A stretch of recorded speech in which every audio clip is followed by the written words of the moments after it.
సాయిరామ్. సాయి భక్తులందరికీ నమస్కారం అండి. అందరూ ఎలా ఉన్నారు ఫ్రెండ్స్? మన సాయినాథుని దయ వల్ల అందరూ బాగుండాలని మనస్ఫూర్తిగా కోరుకుంటూ ఈరోజు ఈ వీడియోనైతే స్టార్ట్ చేస్తున్నాను. ఇక ఈరోజు వీడియోలో బాబాగారు ఎలాంటి సందేశాన్ని తీసుకొచ్చారంటే, తల్లి, నీ బాధకి కారణం ఈ మనిషేనమ్మా. అది ఎవరో తెలుసుకొని జాగ్రత్త పడు. లేకపోతే నువ్వు ఇంకా ఇంకా బాధపడాల్సి వస్తుంది. ఇంకా ఇంకా కష్టాలు, సమస్యలను ఎదుర్కోవాల్సి వస్తుంది. ఇవన్నీ నీకు అవసరమా? లేదు కదా. కాబట్టి ఇప్పుడే విని జాగ్రత్త పడు అని బాబాగారితో చెప్తున్నారండి. మరి బాబాగారు మనకేం చెప్పబోతున్నారు? అసలు ఆ వ్యక్తి ఎవరు? ఎవరు మనకి ద్రోహం చేయాలని చూస్తున్నారు? మన కష్టాలకి కారణం ఎవరు? మన బాధకి కారణం ఎవరు? అన్న విషయాలన్నీ కూడా స్వయంగా మన సాయి తండ్రి మాటలోనే తెలుసుకుందామండి. చాలామంది కూడా ఎన్నో ఇబ్బందులు పడుతూ ఉంటారన్నమాట. ఆ ఇబ్బందుల్లో అసలు ఎవరు వాళ్ళకి ద్రోహం చేస్తున్నారు, ఎవరు వాళ్ళకి న్యాయం చేస్తున్నారు అన్నది అస్సలు తెలుసుకోలేకపోతుంటారు.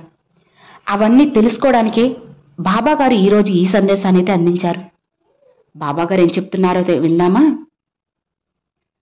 తల్లి, నీ తండ్రి చెప్పేది జాగ్రత్తగా విను. బిడ్డా, ఇప్పుడు నువ్వు పడుతున్న బాధలకి, కష్టాలకి అన్నిటికీ కూడా కారణం ఈ వ్యక్తే. అందుకే నువ్వు ఇంతలా బాధపడుతున్నావు. ఇప్పుడు నువ్వు ప్రస్తుతం కూడా ఆ వ్యక్తి వల్లే ఇంత మదనపడుతూ కన్నీళ్లు పెట్టుకుంటున్నావు. మరి ఆ బాధకి కారణం ఎవరు? ఇప్పుడు నువ్వు నిర్లక్ష్యం చేశావా? ఇక నేను కూడా ఏమీ చేయలేను, నువ్వే నష్టపోతావు.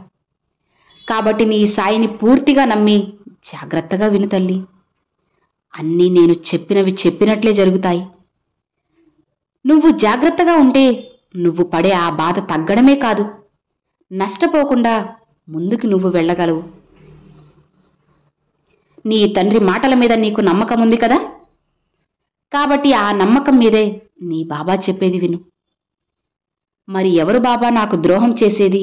ఎవరు బాబా నన్ను బాధ పెడుతున్నారు?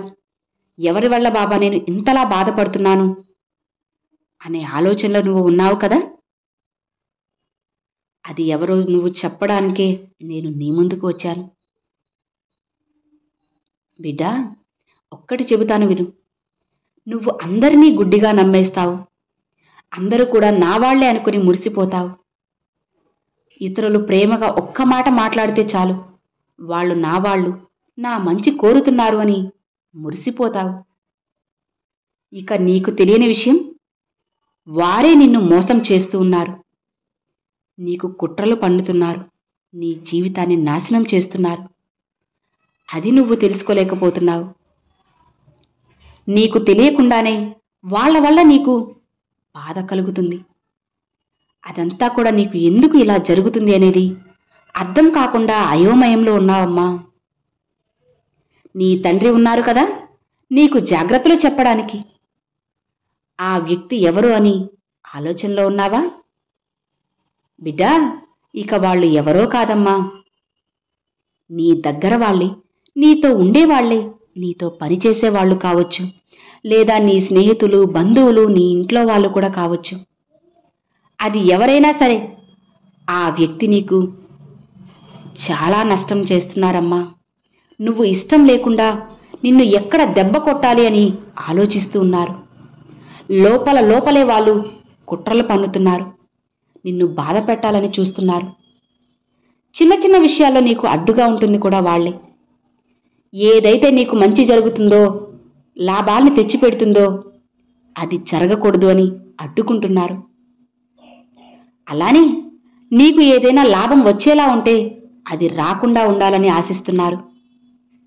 కాబట్టి ఆ వ్యక్తి ఎవరైనా కావచ్చు, ఎలాంటి వాళ్ళైనా కావచ్చు, వాళ్ళు నిన్ను దెబ్బ కొట్టాలని చూసినా వారి వల్ల నువ్వు తెలియకుండానే బాధపడుతున్నావు. నువ్వు ఎంతో మంచిదానివి, మంచిగా ఆలోచిస్తావు. కానీ వాళ్ళు ఏం చేస్తున్నారు? వాళ్ళు ఖచ్చితంగా నిన్ను నష్టపరచాలని, బాధ పెట్టాలని, మంచి జరగకూడదు అని అనుకుంటున్నారు. అలాంటి వాళ్ళు నీ చుట్టూ ఉన్నారని ముందు నువ్వు గుర్తించు. ఎందుకంటే అందరూ నీలానే మంచివారు ఉంటారనుకుంటే అది అస్సలు సాధ్యం కాదు. ఎందుకంటే ఎవ్వరూ కూడా వాళ్ళ స్వార్థానికే వాళ్ళు ఉంటారు. వాళ్ళ స్వార్థమే చూసుకుంటారు. అలాంటప్పుడు నీ మంచి చెడు ఎవరు చూస్తారు చెప్పు? అసలు నువ్వు ఎలా అనుకుంటావు? అలా ఆశిస్తే అది నీ భ్రమ అవుతుంది. ఆ భ్రమలో నుంచి నువ్వు ముందు బయటికి రా. నీ తోటి ఉద్యోగులు కానీ, లేదా నీతో పాటు ఉండేవాళ్ళు కానీ, నీ యొక్క స్నేహితులు కానీ, నీ బంధువుల్లో కానీ, ఇలా ఎవరో ఒకరు నీతో చాలా దగ్గరగా ఉండేవారే నీ మీద పగ తీర్చుకుంటున్నారు. పగ అంటే వాళ్ళ స్వార్థం కోసం నిన్ను దెబ్బ కొట్టాలని చూస్తున్నారు. వాళ్ళ అవసరానికి నిన్ను వాడుకుంటున్నారు. నిన్ను బాధ పెట్టాలని చూస్తున్నారు. అలానే నీకు ఏమాత్రం కూడా మంచి జరగకూడదు అని వాళ్ళు ఆ భగవంతుడిని కూడా కోరుకుంటున్నారు. కాబట్టి ఇప్పుడు నువ్వు ఇంతలా బాధపడాల్సి వస్తుంది. నీకు వ్యాపారంలో వచ్చే నష్టాలైనా సరే, ఇంట్లో పడే బాధలకైనా సరే ఏది విలువ? నువ్వు ఎంత పని చేసినా నీకు విలువ రాకుండా ఉండటానికైనా వాళ్ళు కోరుకోవడం వల్లే.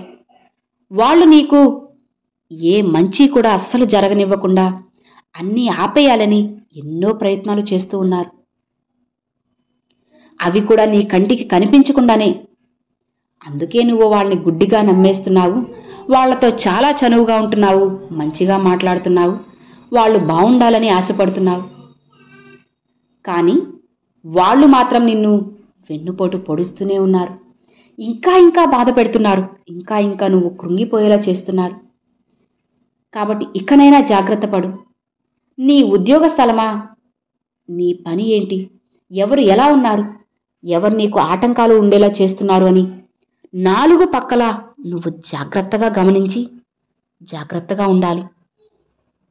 ఎందుకంటే వాళ్ళు ఎలాంటి ద్రోహం చేసినా కూడా దాన్ని నువ్వు తట్టుకునేలా, ఎదుర్కొనేలా ఉండాలమ్మా. దాని నుంచి నువ్వు బయటపడేలా ఉండాలి. అలా ఆలోచించి జాగ్రత్తగా ఉండు. ఏ పక్క నుంచి ఏం వస్తుందో ఎవ్వరికీ తెలియదు కదా. కాబట్టి నలువైపులా నువ్వు చాలా జాగ్రత్తగా ఉండాలి. నీకు వస్తున్న ప్రమోషన్స్ని ఆపవచ్చు, నీకు వచ్చే విలువని ఆపవచ్చు, ఆదాయాన్ని తగ్గించేలా చూస్తుండొచ్చు. ఇలా ఏదైనా సరే నీకు ఏదైనా నష్టాన్నే కలిగించాలని చూస్తున్నారు. నీకు నలుగురిలో మంచి పేరున్నా సరే వాళ్ళు ఓర్చుకోలేకపోతుంటారు. బిడ్డా, ఇలా ఎన్నో విషయాలు వాళ్ళు నిన్ను ఆపేసి నలుగురిలో నిన్ను తక్కువ చేయాలని చూస్తున్నారు. చెప్పాలంటే ఇప్పటికే వాళ్ళు ఎన్నో ప్రయత్నాలు కూడా చేస్తున్నారమ్మా. కొన్నిటిలో విఫలమయ్యారు, కొన్నిటిలో విజయం సాధించారు కూడా. అలాంటి వాళ్ళ నుంచి జాగ్రత్త తల్లి. వాళ్ళు ఎవరు అనేది కూడా నీకు కొన్ని సంకేతాల ద్వారా తెలియజేస్తాను. అలానే నీ చుట్టూ చాలా సన్నిహితంగా ఉండేవాళ్ళు కూడా ఉన్నారు. నీ కుటుంబంలో కూడా తిరుగుతూ ఉంటారు. వాళ్ళకి ఈర్ష, పగ, ద్వేషంతో నీ మీద ఏదో ఒక నిందలు కూడా వేస్తూ నిన్ను బాధ పెడుతూ చిన్న చిన్న విషయాలకే నీ మనసు కష్టపడేలా చేస్తున్నారు. వాళ్ళు నీ తోటికోడళ్ళు కానివచ్చు, అన్నదమ్ముళ్ళు కానివచ్చు, రక్త సంబంధికులు, ఇలా ఎవరైనా సరే. బిడ్డా, అసలు ఈ రోజుల్లో రక్త సంబంధానికి విలువ ఎక్కడుంది చెప్పు? కేవలం డబ్బు ఉంటేనే మనిషి, డబ్బు ఉంటేనే విలువ, డబ్బు ఉంటేనే రక్త సంబంధం కూడా. అందుకే జాగ్రత్తగా ఉండమ్మా. ఇక నువ్వు నమ్మి నీ ప్రాణ స్నేహితులు కూడా నిన్ను మోసం చేయాలని చూస్తున్నారు. నీ బిజినెస్లో కానీ ఏ విషయంలో అయినా సరే నిన్ను మోసం చేస్తారు. ఒక్కటి జరగకూడదు అని కూడా ఎదురు చూస్తూ ఉన్నారు. వీళ్ళకి అన్ని నష్టాలే రావాలి, ఒక్కటి కూడా విజయం రాకూడదు, అన్నిటిలో కూడా నష్టాలే ఎదుర్కోవాలి అని ఎంతోమంది నీ వెనక తిరుగుతూ ఉన్నారు. అలాంటి వాళ్ళకి అవకాశం నువ్వు అస్సలు ఇవ్వకు. నీ పని నువ్వు చేసుకో, మంచి దారిలో వెళ్ళు, అంతా మంచే జరుగుతుంది. నువ్వు ఖచ్చితంగా చేయాల్సిన పని అనేది నీ పనిలో ఏకాగ్రత ఉండాలి. ఎవరు ఎలా ఉన్నారు అనేది కాకుండా ఒకరి కోసం నువ్వు ఏది వదులుకోవాల్సిన అవసరం లేదు. అసలు నీ పనేంటి? ఇతరులకి ఏ కష్టం కలగకుండా వచ్చే లాభాన్ని నువ్వు మంచిగా అనుభవించవచ్చు, హాయిగా ఉండొచ్చు.